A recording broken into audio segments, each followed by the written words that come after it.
Oh shit! Excuse me, Ian. Oh my God, man. I don't want to get anybody scared. I swear to God, it is not COVID. But this episode right here, that is what we're talking about. The pandemic blues. That time period, that 2020 unforgettable, unprecedented time. And I'm joined this week by the one and the only Ian, the Wolfman, the king of the monsters. Ian, welcome back to Horror 365, brother. How are you? Dude, I'm doing fantastic, Jimmy. You know, I was going to ask, where's your mask? You got a mask up, bro? Forgive me, man. I know now it's so evolved that you can contract this virtually through this podcast here. So, you know, I'm going to make sure. Let me see what I got. Well, I got one mask right here, but it's a little bedazzled here. Bedazzled, Jason. Does this work for you? Bedazzled works just fine, man. I love it. Okay. Yeah, man. I mean, it should have been blue. I mean, this goes with the feng shui.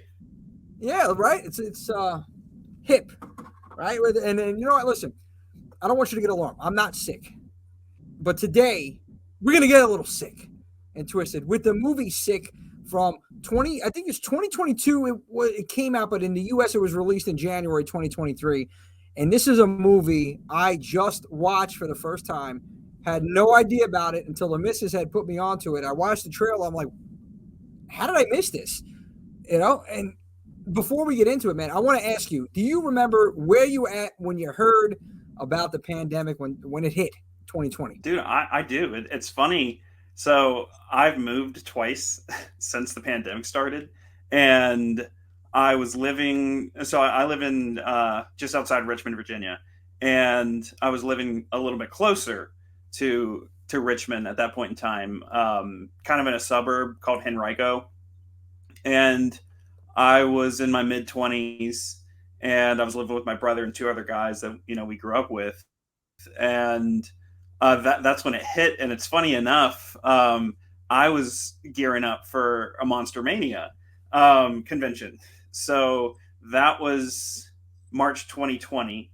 And it was like David Harbour was the headline, and Sam Raimi it was his first Monster Mania appearance. And I can't remember who else, but I was stoked. Like, I had a season 3 Hopper like costume, cosplay ready to go. And it hit hard like the day before that convention. It was like a Thursday or a Wednesday or something like that. And so they canceled the con, and everyone's heartbroken.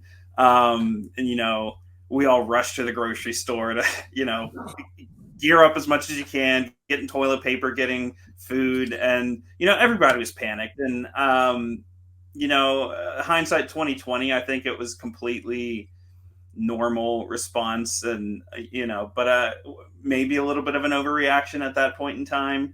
But yeah, it's funny. I remember being stuck in the house for, you know, weeks at a time. I was working at the post office at that point in time, and I still had to go to work. I think some of the housemates got a little time off, like that initial onset. But you know, once it warmed up some, we were so ready to just go chill outside and chill out in the yard and stuff. But yeah, dude, I vividly remember when it hit. Yep. Yeah, that's wild, man. The fact that you still had to work, so I give you a lot of credit for that. Essential workers out there, everybody that didn't know what they were going into every day that they went into the office or wherever they worked at. It was just a time of uncertainty, and it wasn't that long ago. I mean, look at this, 2024 now. It's been 4 years, and I think maybe last year was the first year that we kind of like started calming down, you know, from everything that had happened. And, you know, there's different now variants, but I feel like those that didn't make it, you know, obviously rest their soul, but, you know, they couldn't beat the virus, and then those that did, they had it, they beat it. They may have contracted it again, and maybe even again, but, you know, it's like our bodies are now becoming immune to it. It's like the new flu. But when this came out, it was scary. You know, nobody knew how to react. Like, okay, what is this? And now you can catch it just by talking to somebody. So then they encourage you, wear your mask. And, you know, they got crazy. And I think this movie right here, Sick, showed us how crazy people got. Okay. And then this obviously turned up a notch here, but it was just, God forbid you would sneeze or cough in a room. Like, No other diseases existed, by the way. There was no common colds. There was no flus. There was no nothing. It's just automatically it's COVID. Yeah. And Yeah.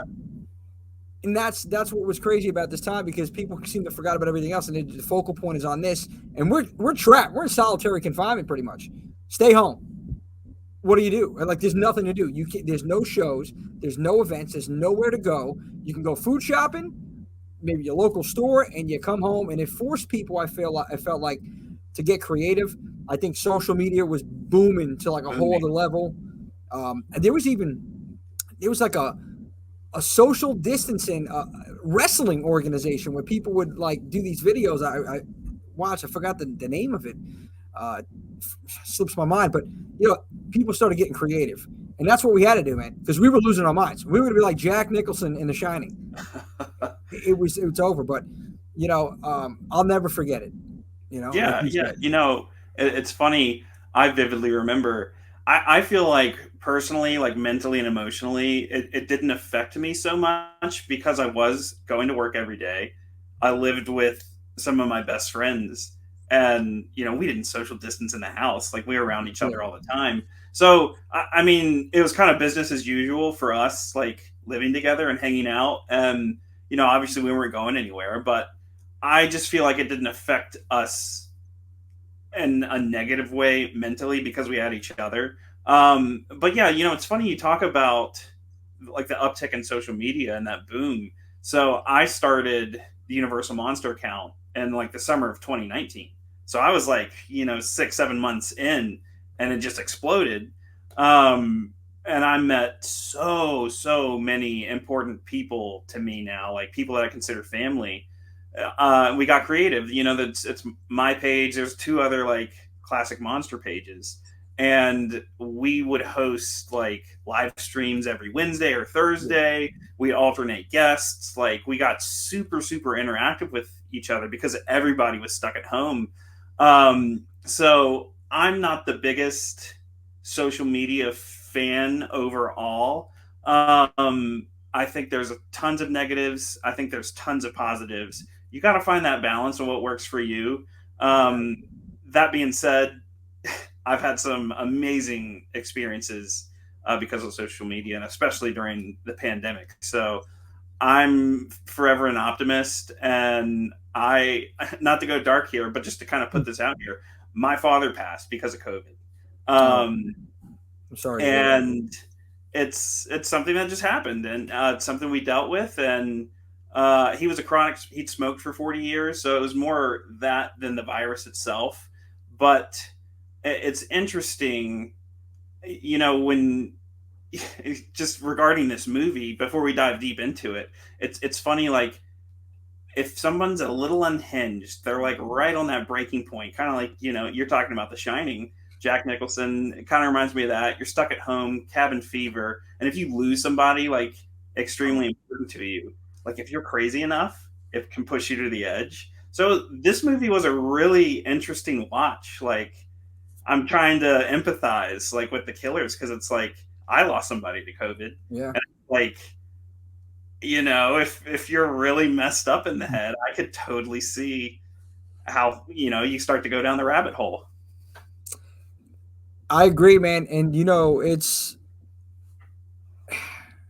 when we have times like that, when we're faced with times of uncertainty, and we deal with a serious or traumatic incident that affects us or somebody close to us, it can definitely alter our mind and the way we're thinking. And we might not be thinking straight. We might just, like you said, it just snap like a switch. Yeah. And we want to see others feel the pain that we're feeling, or go through what we're going through. And it's like, we've seen this in this movie. Like you said, I can kind of empathize with the killers too. We're going to get into that for sure. This is why this was so interesting, because it spoke on everything that was going on during pandemic, when the pandemic hit. I could tell you, I think I have PTSD with just the missus coming in every time. Wash your hands, and then taking the groceries, Lysol wipes up and down everywhere, man. Everything was Lysol. It's like, and if you had Lysol, Ian, that was better than cocaine itself. Exactly. That and toilet paper. Toilet paper was like printed on sheets of gold, it seemed like. forget it, man. And mind you, the missus had the connection to the Lysol, so I would go to the job I was at. I was still working. I was doing it with my cousin at his deli just to help out because nobody wanted to work. So I still managed to get over there, and I was making food and whatever. And man, I said, I got bottles of Lysol. I got cans of Lysol. You got Lysol? Like, and I didn't overcharge. I gave a little. Who's your dude? Like, where'd you get it, bro? Yeah. Listen, Mr. Clean stepped away a little bit now, but I got right. So it's like I got a Lysol guy, Jimmy. But it was crazy, like what people actually cared about. We got to see, like, honestly too, what people cared about the most, like during this time, and you started to see, like, and it's funny, you talk about social media, things that people would do on a regular basis didn't even matter anymore because everything was shut down. Like, now what? And it made you think what really matters, what's important. At the end of the day, man, and I don't want to go down this rabbit hole, but it's all about family. It's all about, like, what you love to do, because life is too damn short. And we're all here slaves to money, most of us. Right. We're in this vicious cycle, but we have to always remember that. And remember that we have to take that time and allot that time to the stuff that matters, and don't get caught up too much and the negative energy and all the other BS that goes on a regular basis. Because it's not worth it. It's just it's not. And well, with all that being said, let's dive into this one right here, Ian. Sick. Written and produced by Kevin Williamson. That's the first thing I want to say. I didn't even know he did this. Like, and the same guy, for those that don't know, that wrote Scream. You spoke about The Faculty. It was on a recent one of your episodes. You're still doing the movie night, right? Talk about that. Yeah, Friday night video. That's something that I started last year, and with two of my best friends, Zach and Alyssa Shashaki, and they run an Instagram account called @horror.elective or collective. I'm sorry. And I started going to Monster Mania conventions with them. They're local to me. They're 45 minutes away from where I live, but we travel a lot. I've gone out to California with them. We hit Halloween 45 last year. So we started this podcast, and I won't say it's something that's blown up, but we're all tape heads and horror fiends, and we all grew up in the 90s, so it's something that we're going to be talking about anyway. So we figured, well, why don't we just do a podcast? So the podcast essentially is like, it focuses on like this nostalgia of 90s and watching VHS, and they have like 2,500 to 3,000 VHS tapes in their basement. No way. Oh, it's insane. Yeah, it's like walking into a Blockbuster. I've got a meager collection. I've probably got, a few hundred. But yeah, so essentially we cover movies. We kind of focus on horror just because once we got into recording episodes, we realized the episodes that were hits were the horror episodes, which is fine with us. But new episodes come out weekly. We're like 35 in or something like that. We record like weeks in advance. But yeah, we've done Scream, and I Know What You Did Last Summer, and The Faculty, and those are all Kevin Williamson, written and produced films. And I didn't know a lot about Kevin until we started doing the podcast. And one thing that we really focus on is like behind the scenes stuff and production, and we try to dive deep and make sure we have our information correct and we know our stuff. And that's something that I'm really passionate about. There's so many podcasts out there that give incorrect information, and that's something that I strive to fight against. Somebody will call you out on it for sure. I mean, like, I'm sure, yeah. But yeah, it was cool learning about Kevin. Like, he kind of helped kickstart and create and produce Dawson's Creek, and he was also like one of the executive producers and maybe one of the showrunners on Vampire Diaries. Like, his work's extensive. I think his best stuff was that early 90s horror stuff, and he hadn't done a whole lot of that. So when you reached out to me about Sick and you were like, hey, Kevin Williamson wrote it, I was like, well, no shit, I gotta watch this then.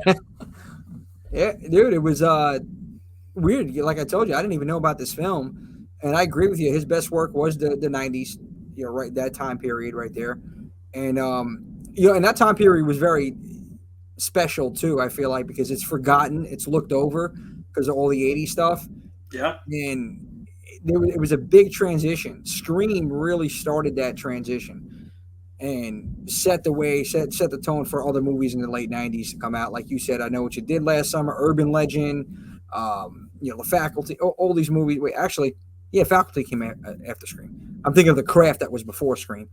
Um, It was 98. yeah, Yeah, okay, that's right. You got it.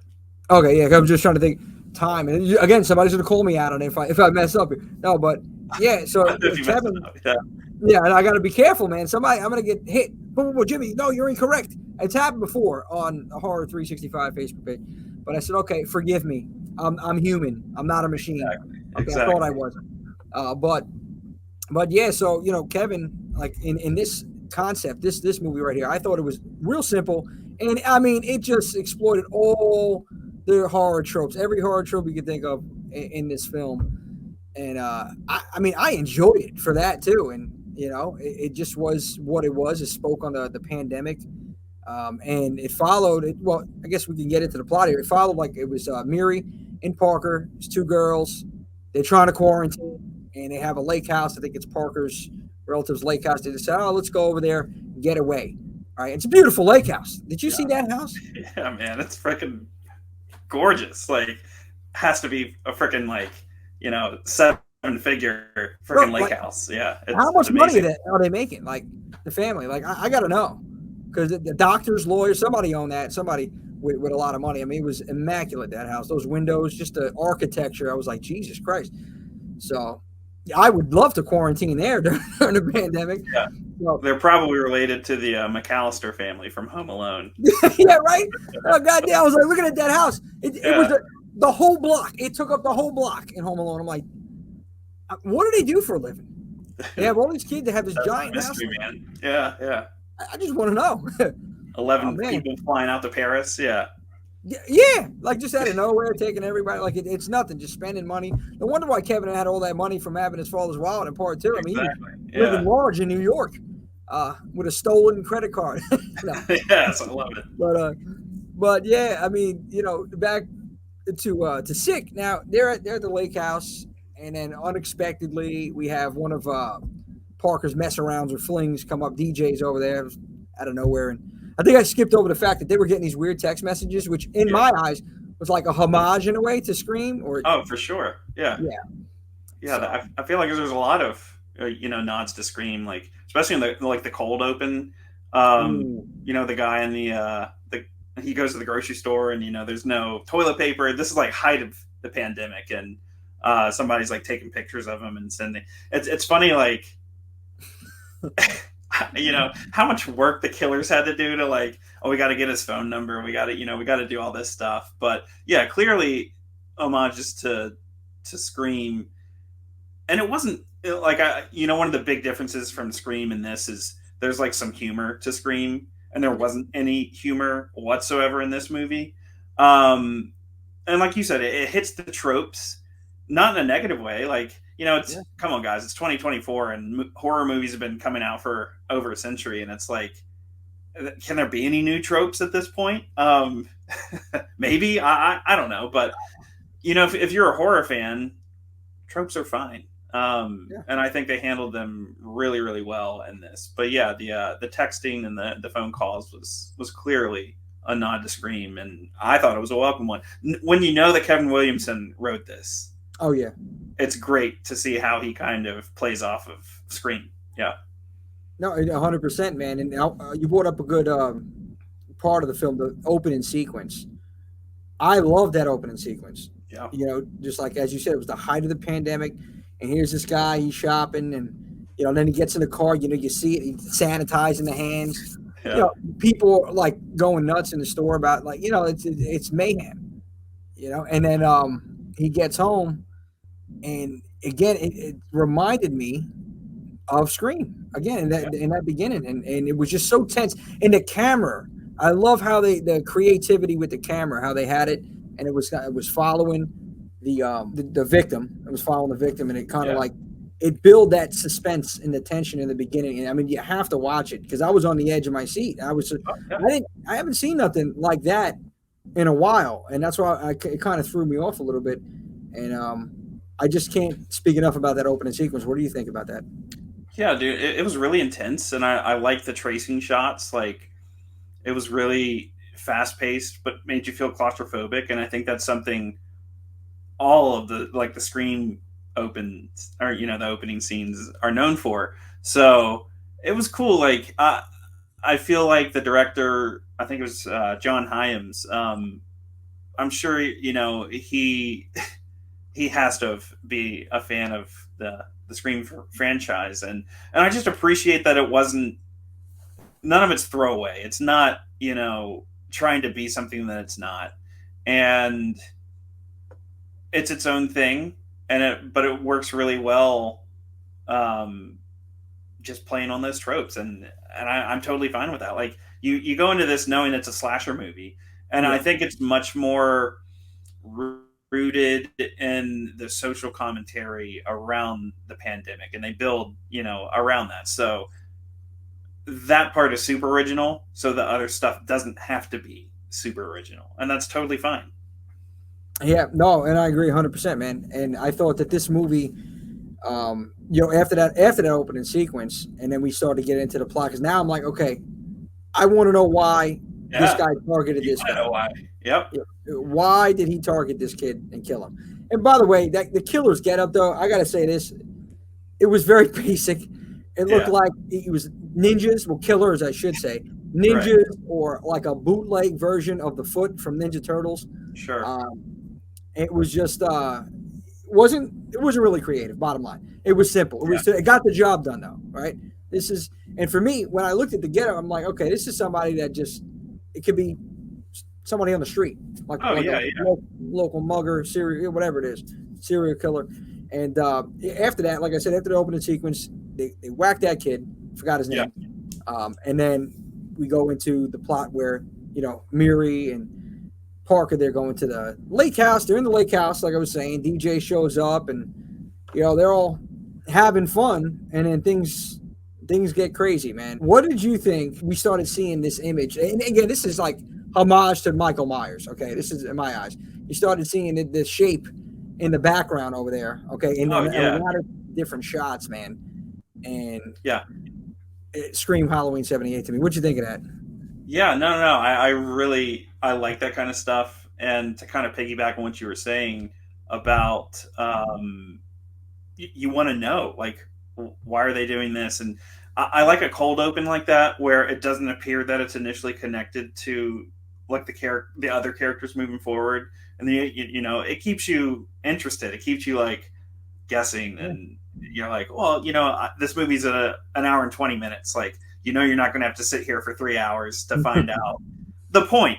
Um, it reminded me of Michael Myers. I love that shot. Like, it was a real cool shot, and she's talking to Miri, and then she's getting ready to turn around, and then she's like, no, and she walks further into the room, and then when she goes to leave, he's gone. I think it reminded me of two films, even more so than Halloween. One of them being Hush from 2016. That's a Mike Flanagan movie. That's a good call. I'm not sure if you're familiar with that, but it's Yes. The main woman is she's a deaf woman, and very kind of similar thing. She's out in her house, and like someone's trying to break into the house, and that movie's really cool because it plays with like the sound, and it kind of puts you in the position of like being deaf. So there's always like corner of your eye you think you see somebody, and that was a lot of this, and kind of the other film it reminds me of is The Strangers. Oh uh, yes. yeah, because you're once again like I think The Strangers, they weren't as concerned with not being seen. They just kind of they don't care. They're But creepy as hell. Yeah, they just even when DJ shows up, he's like ringing the doorbell and banging on the door, and I'm like, I was getting stranger vibe from that. But yeah, anytime there's like a silhouette, it's either Michael Myers or Strangers. Those are kind of the things that I that's, I think about. that's a good call. The stranger. Yeah, yeah, Yeah, I got the same vibe. You're right when he was knocking on the door, and also with the speaking on the killer or killers because we find out there's multiple, later on.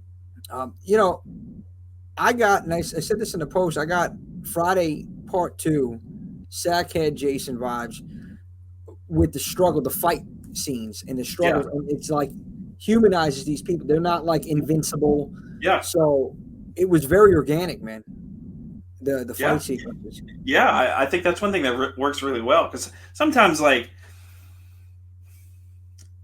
sometimes it's almost way too over the top and too much, and you're like, Yeah, okay, like it's one of those things where you watch a horror movie and there's a chase scene and they're literally running full sprint for 5-10 minutes, and you're like, dude, no, like I don't care how much adrenaline you've got, like no, like no way. And then they get into wrestling and stuff, and that's another thing where it's just like, okay, I think they handled this really well.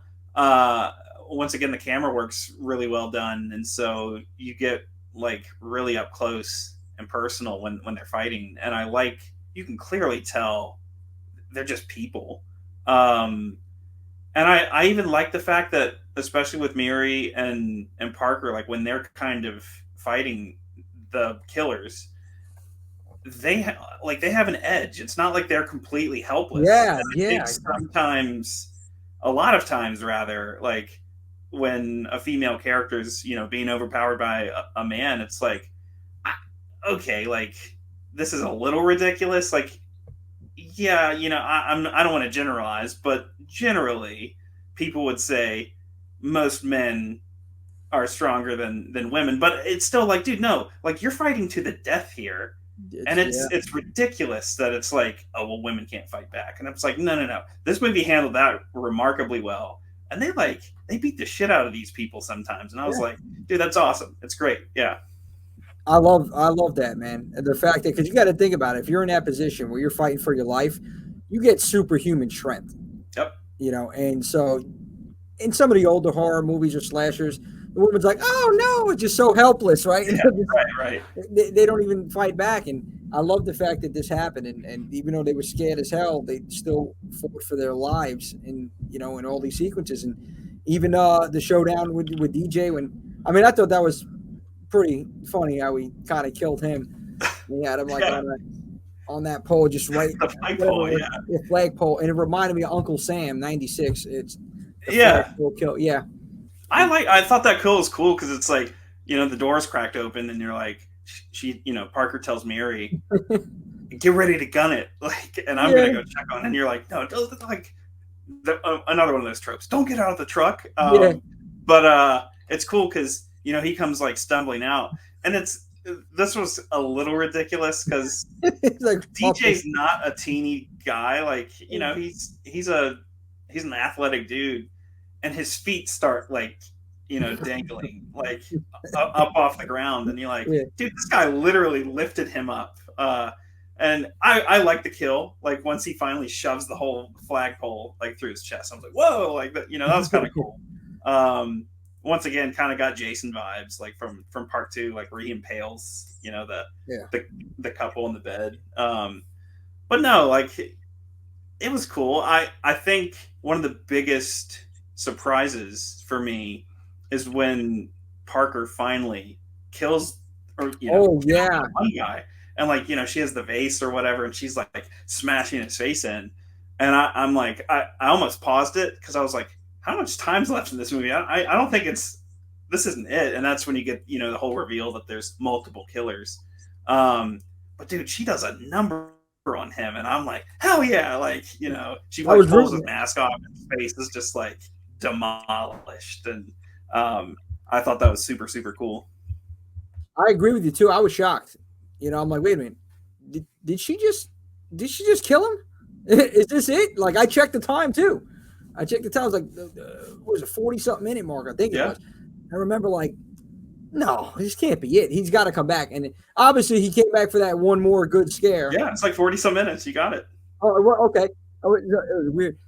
And he came back like in Scream, where they said the killer always comes back. Again, he came back, I think, at one point to attack, I Yeah, think it was Miri. yeah. Yeah.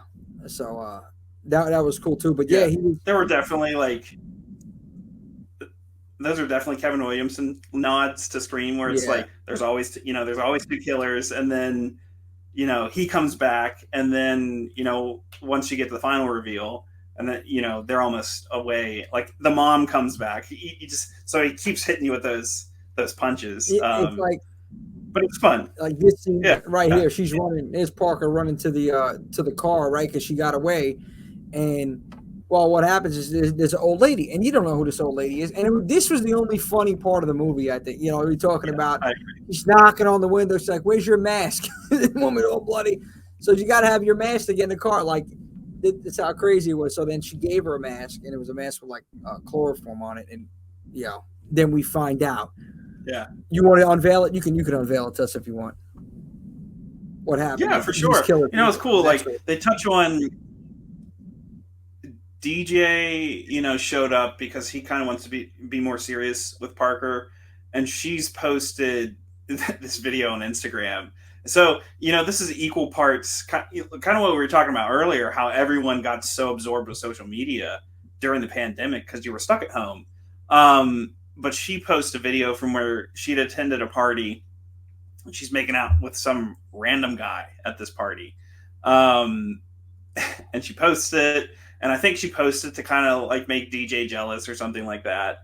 So the big reveal is the guy that she was making out with. She only knew his first name, like barely even knew him.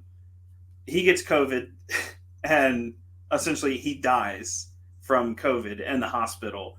And the killers, 2 men, the woman's in on it.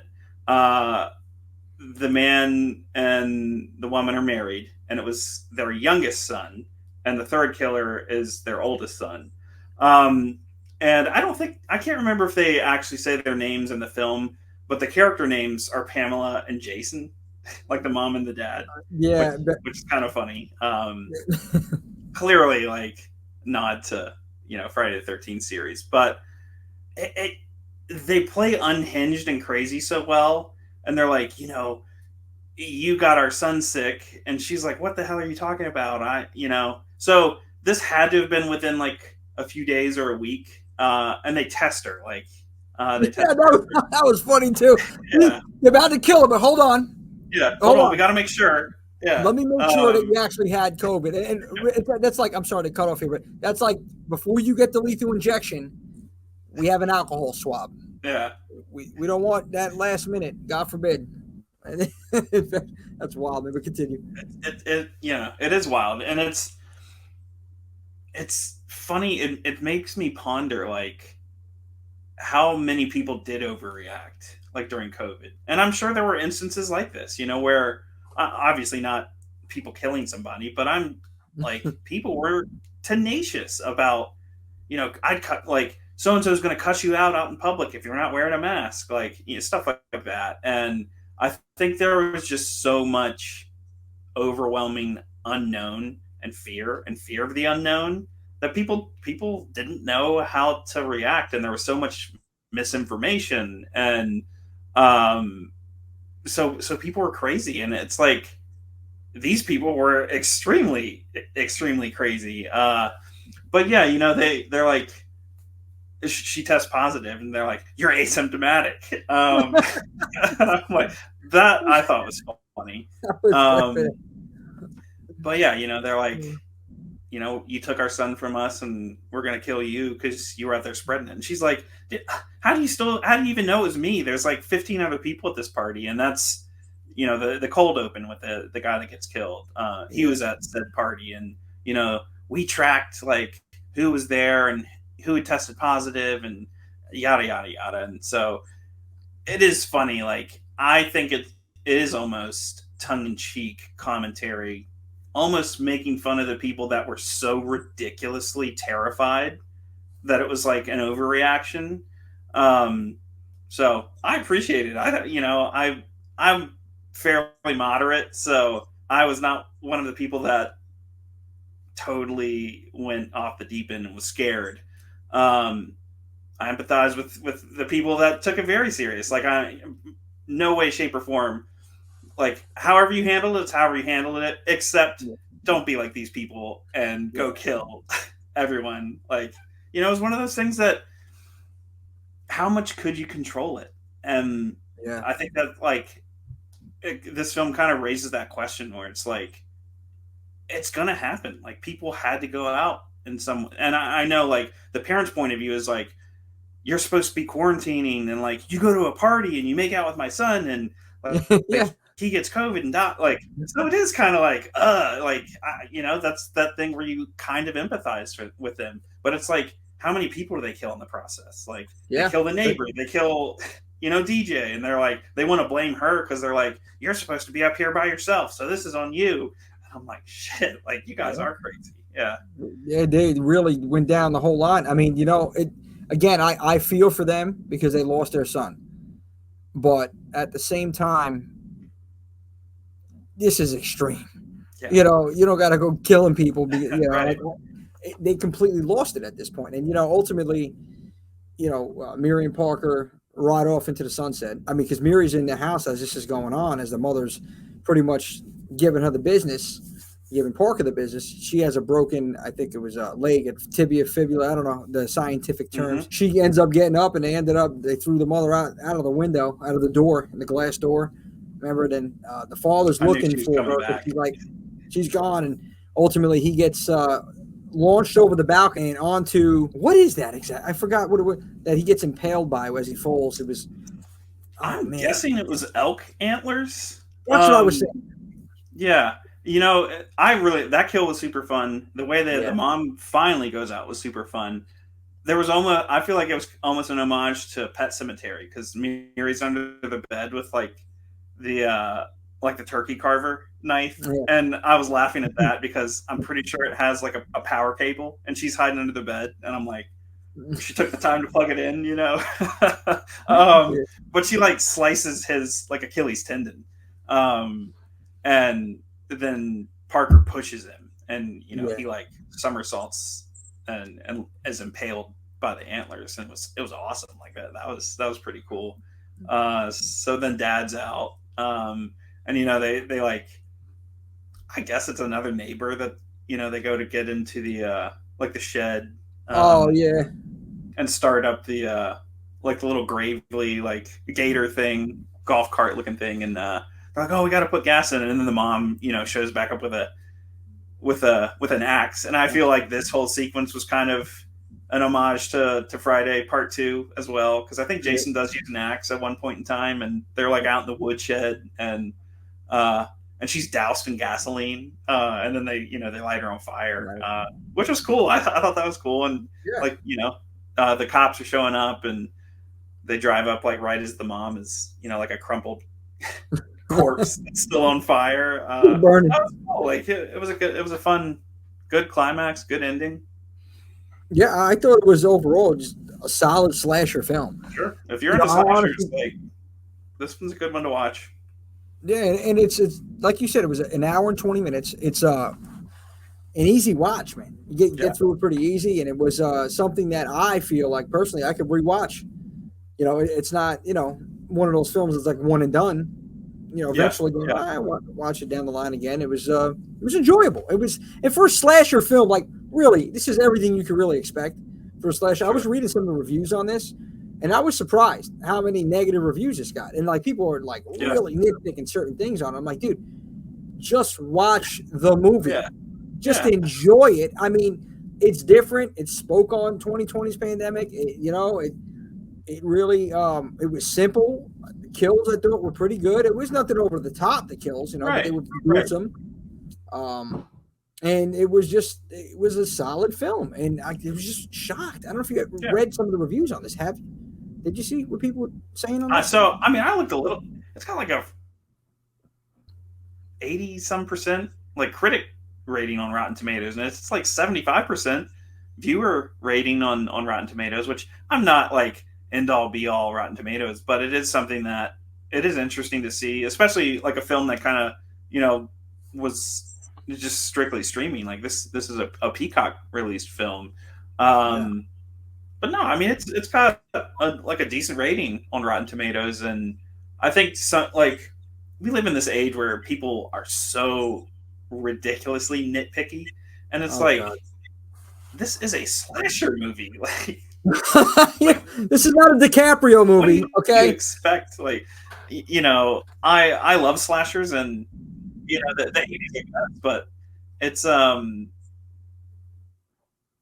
you go into this like you should expect, like, ain't gonna be nothing fancy. Like, this is a solid 7 out of 10 slasher movie. Like, it's definitely not even close to the worst slasher movie I've ever seen. So no, I think it was a lot Oh, of fun. I'm really, really glad I watched it. well, I'm glad you were able to watch the film and jump on here and chat with me about it, man. Because I was like, you know what, I wanted to get an episode out there for a movie review, and I'm like, oh well, just seeing this, let's talk about it because it was, in my opinion, that good to talk about. I mean, some of you out there, it's subjective. I always say this: horror, entertainment, it's all subjective. But those that are too nitpicky, okay, and that are going to dissect this every little scene and sequence, get a life. That's all I'm saying. Yeah, Like, listen, enjoy this for what it is. I mean, if you're a horror fan, you're gonna love yeah, pretty much. sure. That's what I'm saying. You're gonna enjoy every. I mean, not maybe not every horror movie, but you're gonna appreciate something like this if you're a true horror fan. I feel like, Right. and like I said, and Yeah, not yeah. Scream and so many other films, and even Predator. I felt when Parker's running through the woods, that camera shot was like when Schwarzenegger was running through the woods. It reminded me of, and then before he hit the waterfall. That's I seen a lot of different Oh movies in yeah, this one yeah. movie. I thought it was awesome. I think Kevin Williamson did a great job. I seen Blumhouse was attached to it. I was skeptical, dude. I'm not gonna lie. I was skeptical at first because their remakes haven't been the greatest, in my opinion. But I'm like, I'm gonna give it a shot because it's Kevin Williamson, and not all the Sure. Blumhouse movies are bad, in my opinion. I mean, it is some that really they should have never made. But again, it's my opinion. But I gave it a shot. I'm glad I did. Because this was a solid film, in my opinion. What was your favorite part of the movie? Oh gosh, I think the cold open. I think the cold open was my favorite because it does, like, it evoked so much of Scream in a positive way for me. But it's kind of like the newer Scream movies, especially like the first one, like Scream 5. It's like, how does it work in a day and age where so many people don't have landline, like, home telephones? Like, how does it work in the age of cell phones? Um, I felt like this went even deeper into that because I think like Jenna Ortega does, like, she's on a home phone.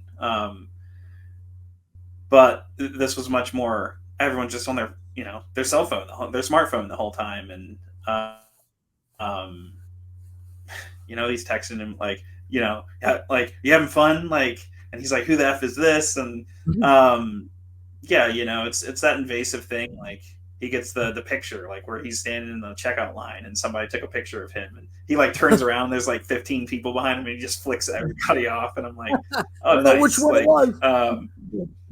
yeah, whoever it was. Um, but yeah, the cast was solid. I had to do a little research because I initially wasn't really familiar with everybody. But the guy who played DJ, he was like young Clark Kent in Man of Steel, so he was like the younger version of Henry Cavill Oh in shoot. Man of Steel. The kid in the cold open, I think his name was Tyler. He's the lead in Super 8, and he was real young in Super 8, so it was cool to see Wow. him grown up. Wow. Yep. Oh, yeah. The guy, the husband, the father, I wasn't super familiar with him, but he's apparently married to Lena Headey from, like, Game of Thrones, Cersei Lannister. And yeah, I went and cherry picked and kind of Yeah, tried to that get was as that much was one. information as I could. Yeah, so there's some people that, if you're real into pop culture and stuff, like, you'll recognize some of these people eventually. Um, so Didn't it was cool. Parker? Yeah. She looked familiar. I think I didn't look this up, so don't. You probably know this, but Parker. I think she was the girl that played in Blockers movie with John Cena, and Yes, yeah, that is her. Her name's Gideon Adlon. okay. Um, she was also in I didn't see this, but she was in the Craft, like, reboot called Legacy or something like that. Oh wow. Um, that came out in 2018, or I'm sorry, 2020. So, um, yeah, apparently they've all done some stuff lately, so that was I cool. mean, it was a pretty decent cast. I mean, of actors, the Yeah, acting was on point. I thought it wasn't really cringy at all. yeah, And nope, I love the fact, like you said, with the cell phones. Going back to that too, everything nowadays, man, is documented. That's the thing. Everybody yeah, has one of these phones right here, boom, and it just recording like and on social media, and this is like this consumes us. And again, to the pandemic time, that's all we could do. All we could do is just be on the phones and just get creative and stuff like that. And I think them having the party, that was like frowned upon. God forbid. Remember the house party? They were shutting house parties down in New York, like every yeah, day, every week, because people were getting itching. They were itching to do something. So like I can understand a mother's frustration too. It's like, yeah, you're at a party. You're like you're spreading this virus around. Everybody's getting sick, and then my son dies because you want to have fun and have a party. Like, yeah, I kind of sympathize with them, and it was just it was a crazy time, man. And I'm just happy that they made something like this about that, because the COVID-19 crisis was a real life horror film, and the scariest one that we didn't watch, we lived. And I said this, and it's the truth, man. it was. Um, Yeah, to that I think point, it's I mean, interesting that it released as early as it did. 2020 is when it hit, and this was, like you said, I think it technically hit Peacock in the U.S. like the January 2023 or something like that. So uh, it was really interesting, like going back and just how much it made you relive, like in the beginning of it. And it's still technically a thing.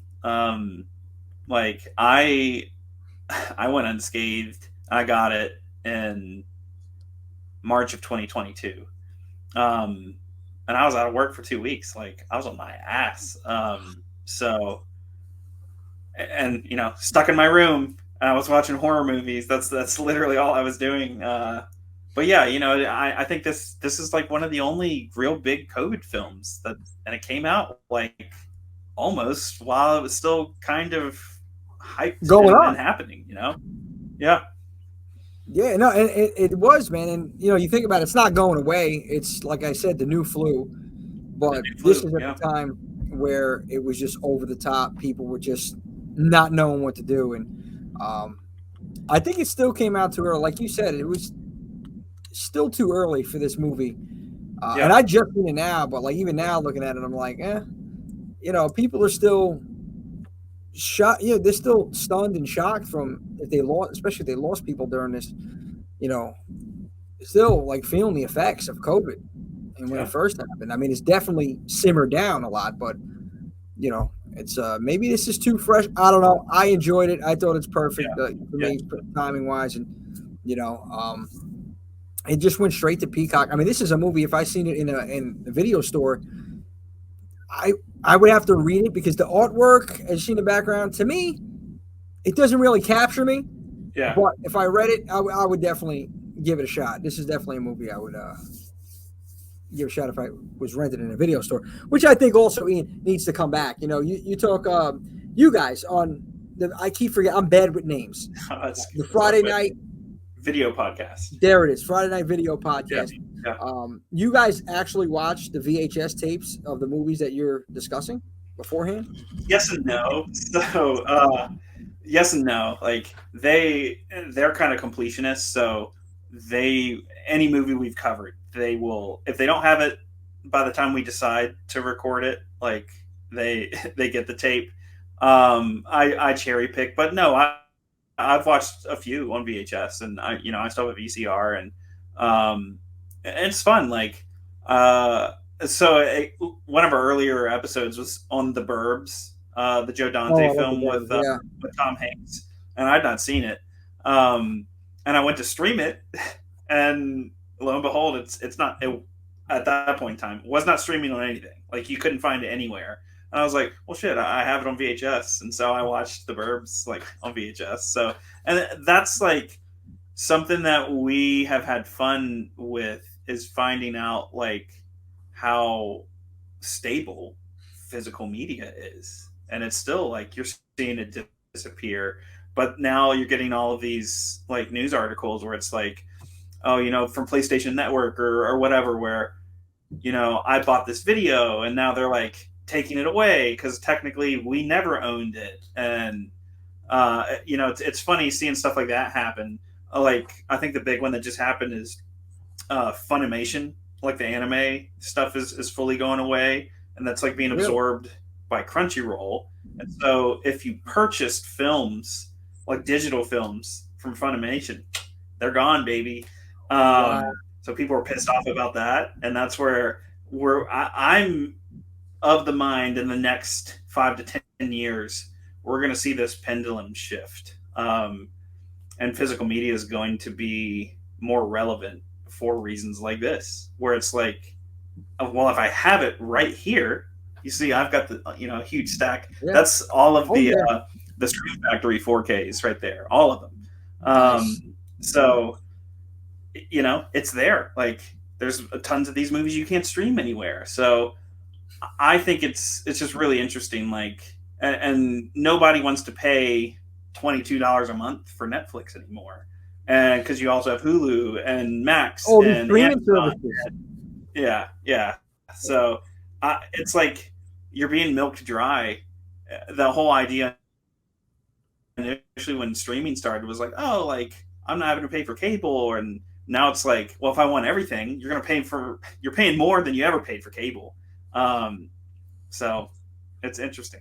It's going to break 100. One day, and I don't think it's going to be too far away where it all breaks. Yeah. I hope so. I want to see a resurgence of video stores. I do too. That's what I want to see, man. And I want to see, honestly, and I think it's going to happen. Maybe not VHS, but definitely Blu-ray, 4K, and maybe even DVDs. I don't know, but for me, I feel like with the streaming services, it's so oversaturated, like you were talking about, and everybody has to have some exclusive content, obviously, for their platform, so you can subscribe to their platform, and it's getting ridiculous, man. It really is, and it's like now what I'm hearing is they're stopping like making copies of certain things, like certain movies and whatever like that, and it's exclusive on this platform. It's the only place you're gonna find. Why? Like, are you kidding me? Yeah. Because why? Because Hulu owns this or Netflix? Like, come on, man. No, it's BS, man. And that's why, like, for me, I have DVDs, I have 4Ks, I have VHS tapes, and I'm trying to grow that collection even more because, hey, like you said, I have it in my hands. Yeah. It's mine. You can't take it from me unless you're robbing me. That's it. Exactly. So you can't tell me when to watch it either. And I got to pay $22 a month. It's nuts, man. I missed that experience, and I know you guys, you as well, and the other two on the team for the Friday Night Video podcast. I mean, you guys had to miss that experience just going to the video store, just walking in, and you had maybe enough money to get maybe two, maybe a game thrown in the mix later on. I don't know, but you had to make a decision what you were watching for that night or that weekend. Pray it didn't suck. Yes, and pray it didn't suck, because now you know what the problem is now. There's so much content that I can't figure out what to watch. And I'm sitting there for 2 hours trying to figure out a movie. And then finally, by the time I figure it out, I'm like, I'm tired. I fucking fall asleep 10 minutes in. What? Yeah. It's like, it's gotten bad, man. Like, even the missus and I, we start to figure out the nights that we know we're going to watch a movie, we're going to figure it out in the morning. So by the nighttime, we already have it all planned out. Yeah. It's like that. Your girlfriend asks you, what do you want to do for dinner? Like, where are you going to take me?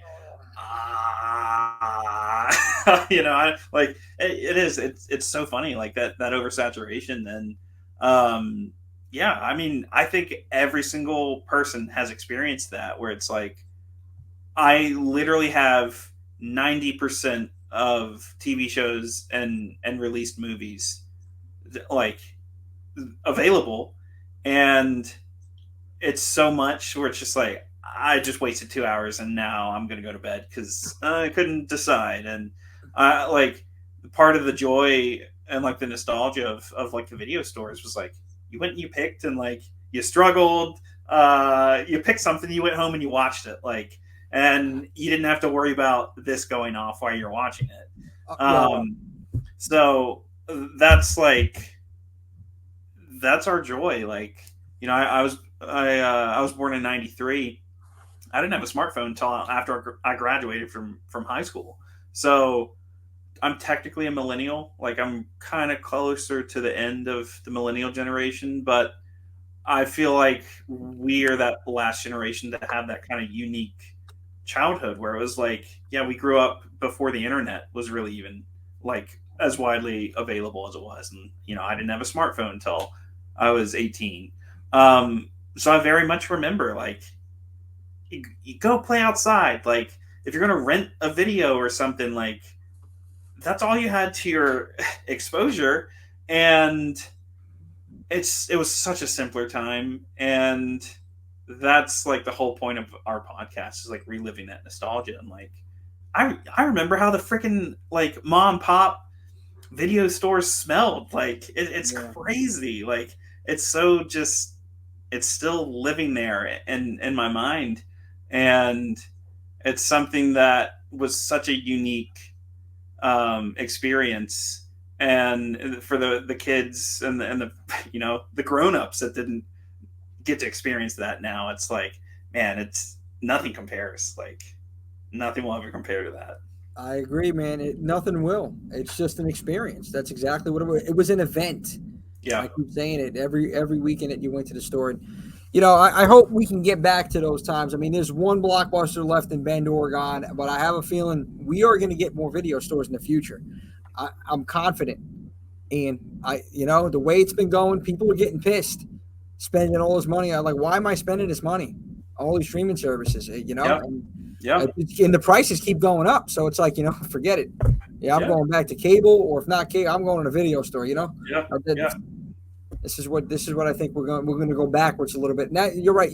You spoke on that time period. We were the last generation to have that, to be outside, to not have these. Okay, and growing up, like it was a simpler time, and it was less stressful. I guarantee, if like us being our ages now, if we were that age in the 90s, it would just be so much less stress. Oh yeah, so much less stress. Like you don't have that instant access to everything and everyone, and I think a lot of the problems that we're experiencing just in the world today, if it wasn't for social media, smartphones, that connectivity, it wouldn't be near the division among just people in general. So I agree. I agree. Well, this is what it is. It's a blessing and a curse, because you know what? I do take the positive. The positives is that I had, an opportunity to link up with you and others on here and get this Horror 365, the brand. What we do over here, we celebrate Horror 365, and we're growing this, and we're taking it to the next level. There's going to be things that are coming up later on this year that I can't unveil yet, but we're working on content and network, and that's the goal of the year. You know that, Ian, and that's what we're doing here. And this right here, I think this is quality, right? Just a movie review on a movie that I first seen for the first time. You have, and maybe many of you that watch this haven't seen it yet, but go watch it if you didn't see it. Sick. And remember, if you're watching this movie with others, wear your goddamn mask, okay? Don't be inconsiderate, okay? I don't care they're sitting right next to you and their family. I don't want to hear that. You get them sick, it's going to be a problem, especially if somebody else is in the movie. See what happened. You watch this movie, take notes. No, but yeah, man. So it was wraps up this one. Ian, I want you to plug everything that you got going on there. I just told everybody, listen, follow Ian the Wolfman on Instagram at Universal Studios Monsters. I hope I spelled that out right. Yeah, Studio Monsters or Studio. You got it. Yeah. Okay, on the money there. And then, for those that are also tuned in here, of course, if you haven't done so already, what are you waiting for? Click that subscribe button below, baby. Horror 365 Alive. Okay, we're on Facebook. Follow us on Facebook at Horrorheads 365, as well as Instagram. This is what we're doing. Weekly content for you like this. Ian the Wolfman. You brought up a good point before we log out of here. We need more faces. Just like Leatherface. We need more faces. And Ian representing on the team. You don't see a lot of them because he only comes out at night. But it's okay. He's blessing us today. The Wolfman did his thing. I appreciate you, buddy. Thank you, seriously, for taking the time and on this episode. For sure, man. This was. I always say whenever I get the opportunity to talk about something that I'm passionate about, and whether it's horror, whether it's classic horror, 80s horror, whether it's 90s nostalgia videos, whatever. If I get to do it and I get to talk to a friend, and I'm of the mindset you have to earn the right to be heard, and it's all about respect and humility.